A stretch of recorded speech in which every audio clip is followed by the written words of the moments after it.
नाशिककरांनो, तयार आहात का आकाशात जादू पाहायला? भारतीय हवाई दलाची सूर्यकिरण एरोबॅटिक टीम आता थेट नाशिकमध्ये.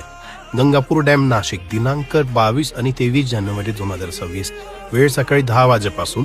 आकाशात उडणारी जेट विमान, तिरंगाच्या रंगात रंगलेला धूर आणि देशभक्तीने भरलेला थरा. हे दृश्य आयुष्यात एकदाच नाही तर नाशिकमध्ये पहिल्यांदाच. कॅमेरा तयार ठेवा, फॅमिली घेऊन या आणि या ऐतिहासिक क्षणाचा साक्षीदार व्हा.